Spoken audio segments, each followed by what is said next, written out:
जिसका प्राकृतिक सौंदर्य लाजवाब है, जिसके किनारों की सुंदरता का वर्णन करने में शब्दों की कमी पड़ जाती है, जिसकी विविधता उसके प्राकृतिक रूप और शांति को व्यक्त करती है, वह नदी नर्मदा है। नर्मदा, जिसे भगवान शिव की पुत्री कहा गया है, जिसके दर्शन मात्र से रोम रोम में पवित्रता और सात्विकता का एहसास होने लगता है, यह वह नदी है जो पूर्व से पश्चिम की ओर बहती है। आइए जानते हैं उसके उद्गम के बारे में। नर्मदा, जो मध्य प्रदेश के अनूपपुर जिले के अमरकंटक पठार से उत्पन्न हुई है। मध्य प्रदेश, महाराष्ट्र और गुजरात, इन 3 राज्यों से होकर बहने वाली इस नदी की लंबाई 1312 किलोमीटर है। पश्चिम की ओर बहने वाली ये मध्य प्रदेश की सबसे बड़ी नदी है, जो खंबात की खाड़ी में अरब सागर से मिलती है। कुछ लोग इसे उत्तर और दक्षिण भारत के पारंपरिक विभाजक मानते हैं। इसे अपनी जीवनदायी महत्व के लिए मध्य प्रदेश और गुजरात की जीवन रेखा भी कहा गया है। नर्मदा का उद्गम विंध्याचल और सतपुड़ा के पर्वतों के पूर्वी संधि स्थल पर स्थित अमरकंटक में नर्मदा कुंड से हुआ है। नदी पश्चिम की ओर से बहती हुई एक चट्टान से नीचे गिरती हुई कपिलधारा नाम का एक जलप्रपात बनाती है। नदी आगे चट्टानों को काटते हुए तेज बहाव से दूध के समान प्रतीत होती है, जिसके कारण इस स्थान का नाम दूधधारा है।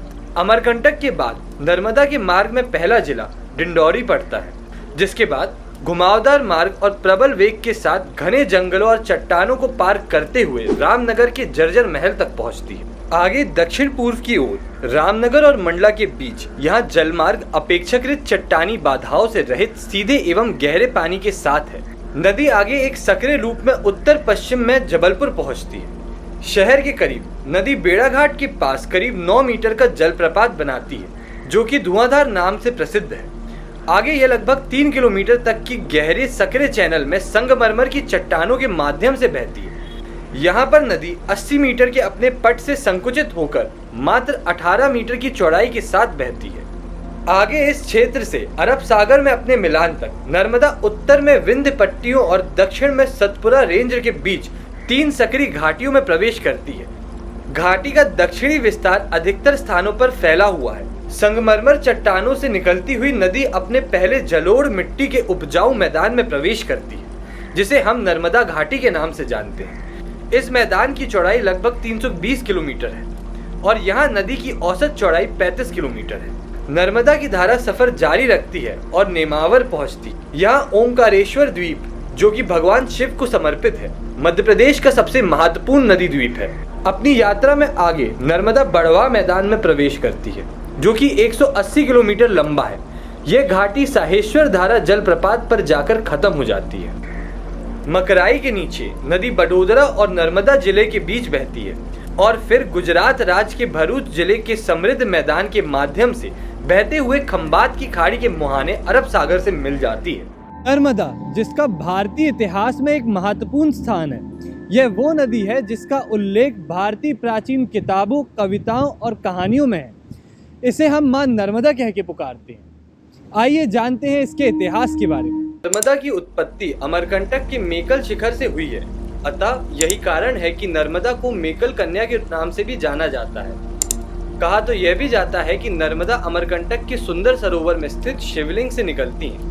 शिवलिंग से निकलने वाली नर्मदा नदी की पावन धारा को रुद्र कन्या के नाम से भी जाना जाता है। नर्मदा का उद्गम स्थान हमेशा से चर्चा का विषय बना हुआ है। पुराने जमाने में अमरकंटक स्थित माई की बगिया को नर्मदा का उद्गम स्थान बताया जाता था, पर अंत में इसका उद्गम स्थान अमरकंटक स्थित नर्मदा मंदिर के नर्मदा कुंड में निश्चित मोती महल या राजा का महल कहलाने वाले इस महल का मुख नर्मदा की ओर है।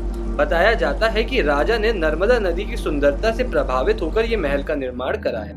ये नदी न केवल जल स्रोत है, बल्कि भारतीय संस्कृति में इसका एक महत्वपूर्ण और पवित्र स्थान है।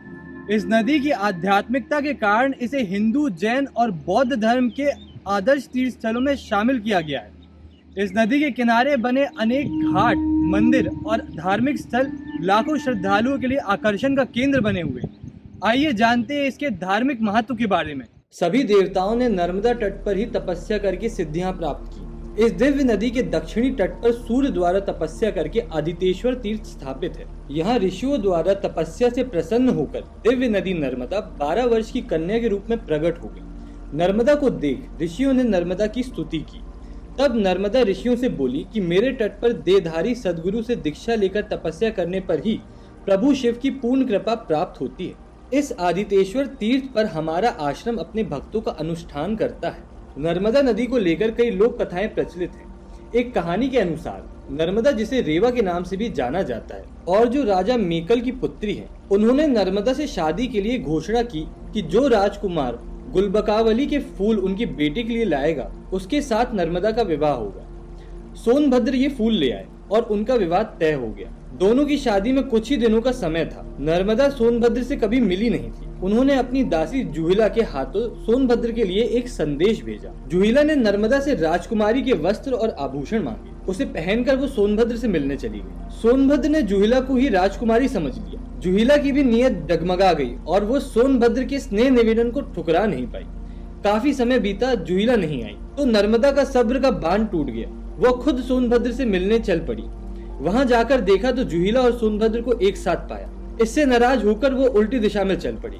यही कारण बताया जाता है नर्मदा की उल्टी दिशा में बहने का। तो इसलिए नर्मदा बंगाल सागर की बजाय अरब सागर में जाकर मिली। तो यही रही नमामि देवी नर्मदा जी की कहानी। आपसे मिलेंगे अगले वीडियो में। नमस्कार।